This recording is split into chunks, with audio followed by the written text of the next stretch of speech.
اور جب وہ حکیم علی اطلاق دیکھتا ہے کہ خشکی کے اکثر پہاڑ اخراج معدن کی وجہ سے تہی دست بے نو اور بیکار ہو چکے ہیں اور پانی کے اندر زر و جواہر سے لبریز پہاڑوں کی ایک دنیا تیار ہو چکی ہے، تو اس کی رحمت میں ہیجان پیدا ہوتا ہے.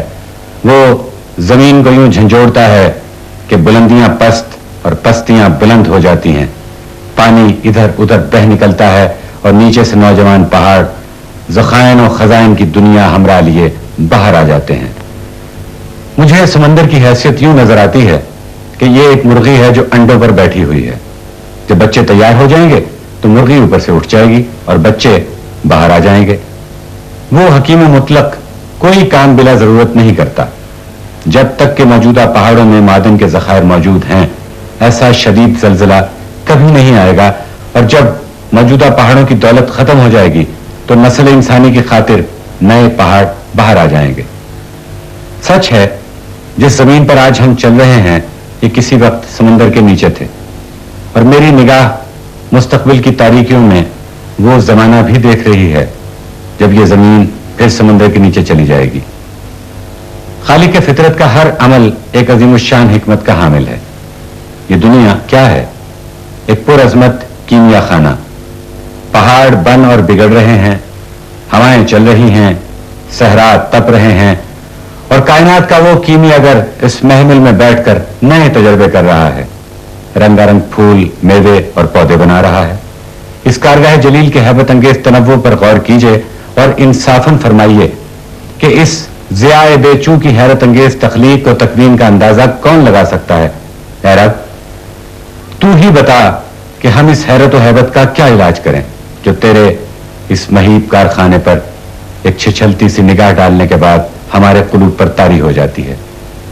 اس حیثیت کو بے شمار سجدے اور لاتعداد نمازیں اور انگنت تسبیحیں کم نہیں کر سکتی. یہ ایک کیف انگیز اضطراب ہے، روح افزا بے چینی ہے. ہاں، تجھے دیکھنے کا ایک ناقابل تسخیر ہیجان ہے. تیری روشنی مجھے ٹمٹماتے ہوئے ستاروں میں نظر آتی ہے.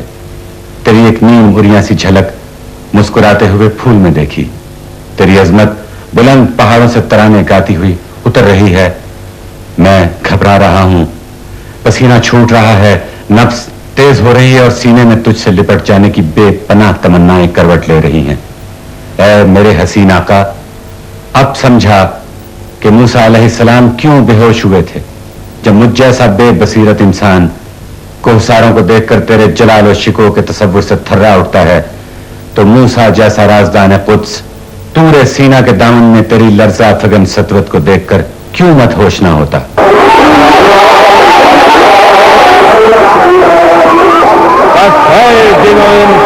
تم اپنے رب کے کن کن احسانات کو جھٹلاؤ گے؟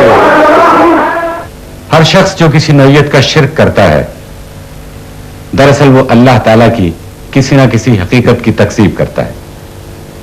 کسی کا یہ کہنا کہ فلاں حضرت نے ہماری بیماری دور کر دی اصل میں یہ معنی رکھتا ہے کہ اللہ شافی نہیں ہے بلکہ وہ حضرت شافی ہیں. کسی کا یہ کہنا کہ فلاں بزرگ کی عنایت سے مجھے روزگار مل گیا حقیقت میں یہ کہنا کہ رازق اللہ نہیں ہے بلکہ وہ بزرگ رزاق ہیں.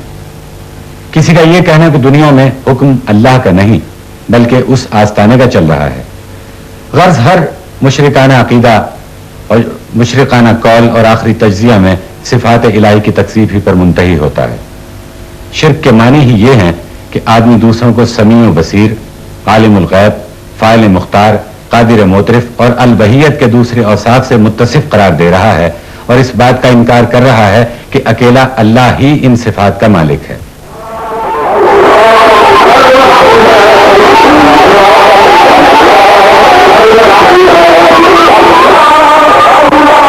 اے زمین کے بوجھو، ان قریب ہم تم سے باز پرس کرنے کے لیے فارغ ہوئے جاتے ہیں. کوئی دیکھ لیں گے تم اپنے پروردگار کے کن کن احسانات کو جھٹلاتے ہو. خطاب ان انسانوں اور جنوں سے ہوتا چلا آ رہا ہے جو اپنے رب کی اطاعت و بندگی سے منحرف ہیں. گویا خالق اپنی مخلوق کے ان دو نالائق گروہوں سے فرما رہا ہے کہ اے وہ لوگوں جو میری زمین پر بھار بنے ہوئے ہو، ان قریب میں تمہاری خبر لینے کے لیے فارغ ہوا جاتا ہوں. اس کا یہ مطلب نہیں کہ اس وقت اللہ تعالیٰ ایسا مشغول ہے کہ اسے نافرمانوں سے باز پرس کرنے کی فرصت نہیں ملتی، بلکہ اس کا مطلب دراصل یہ ہے کہ اللہ تعالیٰ نے ایک خاص اوقات نامہ مقرر کر رکھا ہے۔ اس کے مطابق وہ پہلے ایک معین مدت تک اس دنیا میں انسانوں اور جنوں کی نسلوں پر نسلیں پیدا کرتا رہے گا اور انہیں دنیا کی اس امتحان گاہ میں لا کر کام کرنے کا موقع دے گا۔ پھر ایک مخصوص ساعت میں امتحان کا یہ سلسلہ یک لخت بند کر دیا جائے گا اور تمام جن و انس جو اس وقت موجود ہوں گے بیک وقت ہلاک کر دیے جائیں گے۔ پھر ایک اور ساعت نوع انسانی اور نوع جن دونوں سے باز پرس کرنے کے لیے اس کے ہاں طے شدہ ہے، جب ان کے اولین و آخرین کو اثر نو زندہ کر کے بیک وقت جمع کیا جائے گا۔ اس اوقات نامہ کے لحاظ سے فرمایا گیا ہے کہ ابھی ہم پہلے دور کا کام کر رہے ہیں اور دوسرے دور کا وقت ابھی نہیں آیا ہے، کجا کہ تیسرے دور کا کام اس وقت شروع کر دیا جائے۔ مگر تم گھبراؤ نہیں، ان قریب وہ وقت آیا چاہتا ہے جب ہم تمہاری خبر لینے کے لیے فارغ ہو جائیں گے۔ یہ عدم فراغت اس معنی میں نہیں ہے کہ اللہ تعالیٰ کو ایک کام میں ایسا مشغول کر رکھا ہے کہ دوسرے کام کی فرصت وہ نہیں پا رہا ہے، بلکہ اس کی نوعیت ایسی ہے جیسے ایک شخص نے مختلف کاموں کے لیے ایک ٹائم ٹیبل بنا رکھا ہو اور اس کی روح سے جس کام کا وقت ابھی نہیں آیا اس کے بارے میں وہ کہے کہ میں سر دست اس کے لیے فارغ نہیں ہوں۔ اللہ تعالیٰ فرماتے ہیں آج تم ہماری نعمتوں کی ناشکریاں کر رہے ہو اور کفر، شرک، دہریت، فسق اور نافرمانی کے مختلف رویے اختیار کر کے طرح طرح کی نمک حرامیاں کیے چلے جاتے ہو، مگر کل جب باز پرس کا وقت آئے گا اس وقت ہم دیکھیں گے کہ ہماری کس کس نعمت کو تم اتفاقی حادثہ یا اپنی قابلیت کا ثمرہ یا کسی دیوی دیوتا یا بزرگ ہستی کی مہربانی کا کرشمہ ثابت کرتے ہو۔ آج تم قیامت اور حشر و نشر اور حساب و کتاب اور جنت و دوزخ کا مذاق اڑاتے ہو اور اپنے نزدیک اس خیال خام میں مبتلا ہو کر ایسا ہونا ممکن ہی نہیں ہے مگر جب باز پرس کے لیے تم کو گھیر لائیں گے اور وہ سب کچھ تمہارے سامنے آ جائے گا جس کا آج تم انکار کر رہے ہو، اس وقت ہم دیکھیں گے کہ ہماری کس کس قدرت کو تم جھٹلاتے ہو۔